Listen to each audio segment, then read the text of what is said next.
It begins with a scream. Not a cry for help, but a roar of conquest. For 30 years, we have been trapped in the echo of that scream. We remember the gold hair. We remember the lightning. We remember the feeling of our hearts racing as a fictional alien defied the laws of physics on a dying planet. It was the peak of fiction. It was the moment anime broke into the global consciousness, and arguably, it was the exact moment that narrative storytelling died. Dragon Ball Z didn't just change the genre, it broke the machinery of tension forever.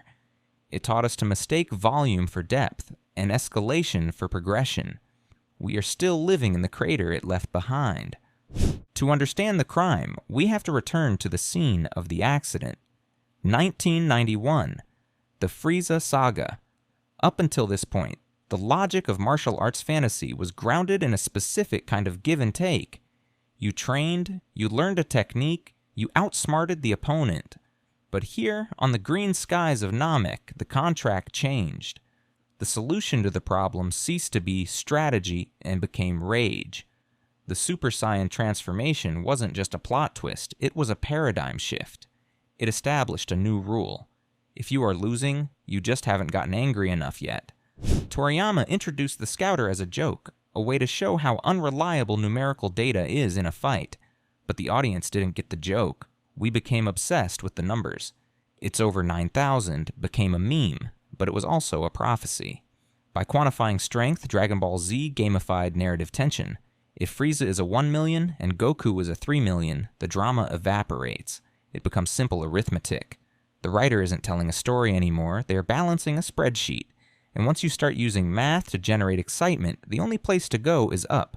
Infinite inflation. There is a tragedy in looking back at the original Dragon Ball. It was a journey. It was inspired by Journey to the West. It had texture. Goku was a small boy in a very large, very dangerous world. The tension came from his vulnerability. He could be hurt. He could be tricked. But as Zed progressed, the world shrank. The earth became cardboard. Mountains became styrofoam props to be smashed through. When characters become strong enough to destroy planets with a wave of their hand, the setting ceases to matter.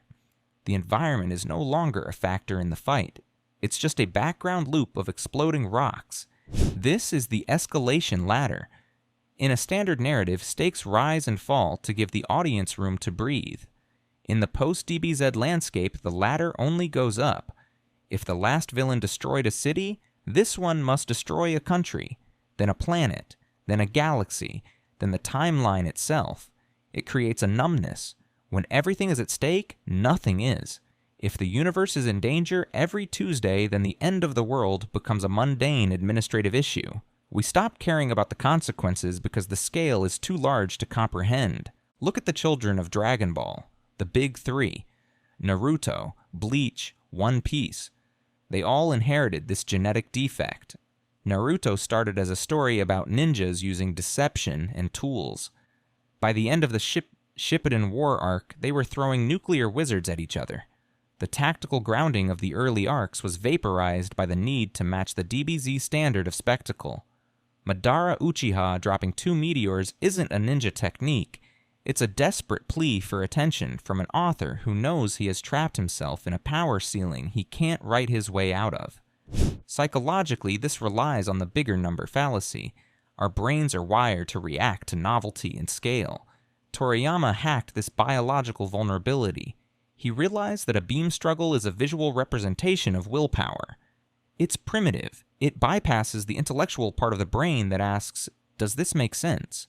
And speaks directly to the lizard brain that says, bright light good. But this is a drug with diminishing returns. The first time Goku went Super Saiyan, we cried. The 50th time he changes hair color, we check our watches. We have built up a tolerance to the spectacular. The Cell games should have been the end. Narrative logic dictates that when the torch is passed, the story concludes. Gohan's arc was about the reluctance of power. It was a deconstruction of Goku's lust for battle. By forcing Gohan to become the strongest, then immediately walking it back, because the fans and the editors wanted the status quo, DBZ taught the industry a terrible lesson. Character development is secondary to brand recognition.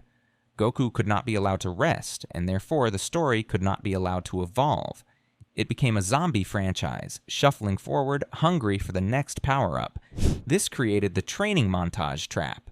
In modern shōnen, we accept that a character can bridge a massive gap in skill just by hurting themselves in a gravity chamber for a week. It devalues experience. It devalues wisdom. In the real world, and in better literature, mastery takes a lifetime.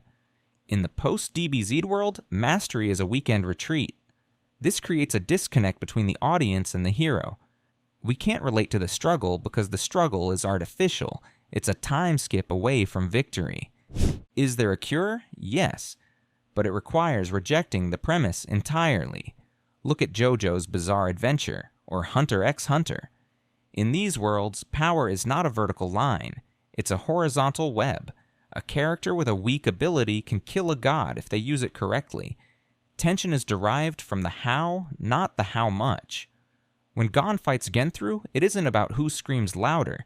It's about math, sacrifice, and insanity. These stories prove that limitations are more interesting than omnipotence, but they are the outliers. The mainstream is still chasing the golden hair.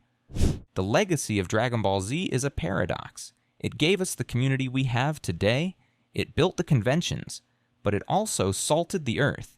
It created a generation of creators who are terrified of quiet moments, who are terrified of villains that can be talked down, who believe that the only way to resolve a philosophical conflict is with a planet-destroying laser.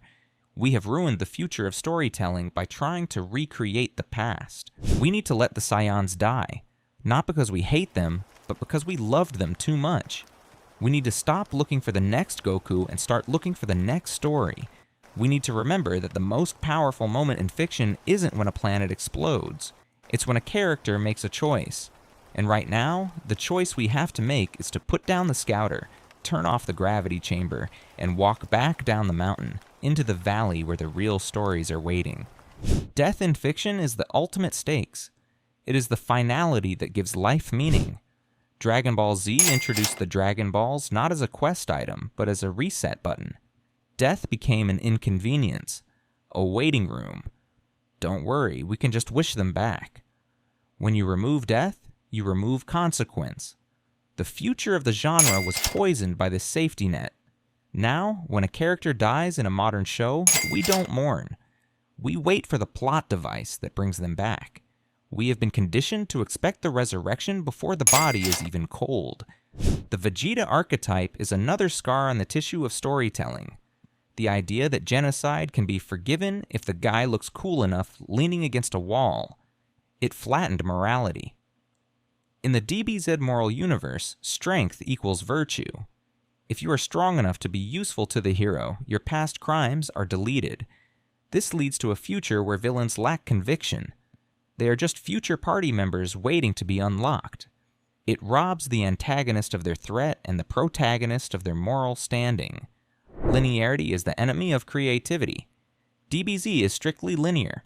A leads to B leads to C. Enemy A is defeated, enemy B appears, who is stronger than A. It's a video game progression, but literature is supposed to be a web. Complex narratives require backtracking, sidestepping, and revisiting. By standardizing the arc, structure, training, tournament, villain, repeat, DBZ put the genre on rails. We are moving forward, yes, but we can't turn. We can't explore. We are trapped on a track built in the 90s. Even the humor was weaponized. The dumb, hungry protagonist trope. It was charming when Goku did it. It was derivative when Luffy did it. It was exhausting when Natsu did it. It became a mandate that the hero must be simple-minded to be relatable. Why? Because a complex protagonist questions the violence. A simple protagonist just wants to fight strong guys. To keep the machine running, we had to lobotomize our heroes. We traded emotional intelligence for caloric intake. We lost the choreography. Watch early Dragon Ball. A punch was a punch. A kick was a kick. You could follow the geometry of the fight. Now, watch the later sagas. It's flurry lines. It's looping animation frames of rapid punches that don't connect. We replaced martial arts with a light show. The animators are saved from drawing complex movement, and the audience is distracted by the colors. We aren't watching a fight. We are watching a screensaver with sound effects. Nostalgia is a dangerous thing. It blinds us. We defend DBZ not because it's perfect, but because it's ours. It's the wallpaper of our youth. Admitting it broke the future feels like admitting our childhood was flawed. But loving something means seeing it clearly. You can love the thrill of the Super Saiyan transformation and still acknowledge that it opened a Pandora's box that the industry hasn't been able to close. We are trapped in a loop of trying to feel that specific 1990s rush again. The power fantasy has metastasized into the isekai genre. This is the terminal stage of the disease DBZ started. In DBZ, you had to scream to get power. In modern isekai, you just have to be born. Or die. The unearned power. The cheat skills. It's the logical conclusion of the numbers go up mentality. Why train? Why struggle? Just give me the max stats immediately. DBZ planted the seed that power is the only metric of worth. Isekai is just harvesting the rot.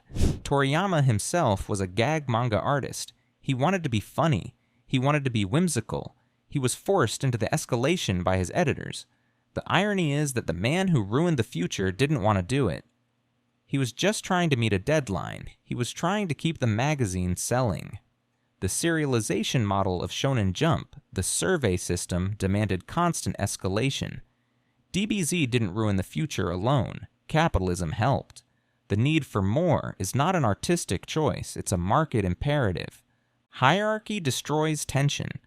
When you establish a rigid hierarchy of beings, gods of destruction, angels, omni-kings, you remove the possibility of an upset. In a street fight, anyone can win with a brick.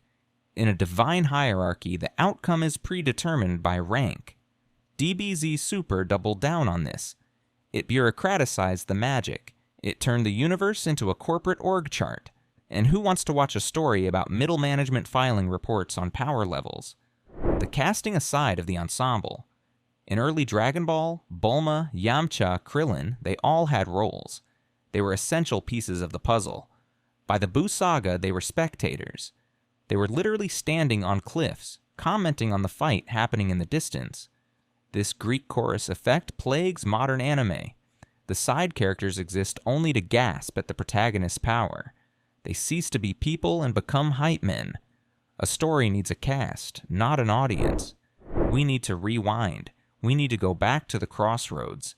Imagine a timeline where the Frieza saga ended with Goku dying on Namek, a martyr, a legend. Imagine if Gohan's story was about living in a world without a protector, having to use his intellect to solve problems. That is the timeline we were denied. That is the future that was stolen. Instead, we got the endless return. The refusal to let the hero rest. The refusal to let the story end. But perhaps ruined is too strong a word. Perhaps changed is better. But change implies evolution, and this feels like stagnation. We are stuck in amber. Golden, glowing amber.